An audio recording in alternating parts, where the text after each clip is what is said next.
مسلمانوں کے لیے اس کی پیٹھ پیچھے دعا کرنا. سیدنا صفوان اور وہ ابن عبداللہ ابن صفوان تھے، ان کے نکاح میں ام درداء تھی. نے کہا کہ میں ملک شام میں آیا تو ابو درداء کے مکان پر گیا لیکن وہ نہیں ملے، اور سیدہ ام درداء ملی. انہوں نے مجھ سے کہا کہ تم اس سال حج کا ارادہ رکھتے ہو؟ میں نے کہا کہ ہاں.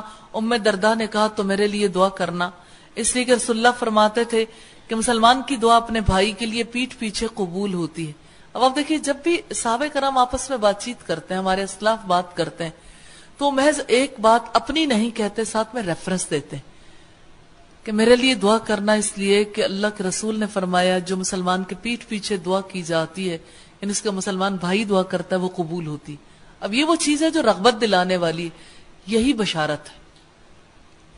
اور ساتھ ہی انہوں نے کہا کہ اس کے سر کے پاس ایک فرشتہ معین ہے، جب وہ اپنے بھائی کی بہتری کی دعا کرتا ہے تو فرشتہ کہتا ہے آمین، اور تمہیں بھی یہی ملے گا. پھر میں بازار کو نکلا تو ابو درداء سے ملاقات ہوئی تو انہوں نے بھی رسول اللہ سے ایسا ہی روایت کیا، یعنی بیوی نے بھی یہی بات کہی اور شوہر الگ ملا لیکن اس نے بھی یہی بات کہی، یعنی یہی روایت سامنے رکھی. سورہ محمد کی آیت نمبر 19 میں رب العزت کا ارشاد ہے وَاسْتَغْفِرْ لِذَنْبِكَ وَلِلْمُؤْمِنِينَ وَالْمُؤْمِنَاتِ، اور اپنے قصور کی معافی مانگا کریں اور مومن مردوں اور مومن عورتوں کے حق میں بھی.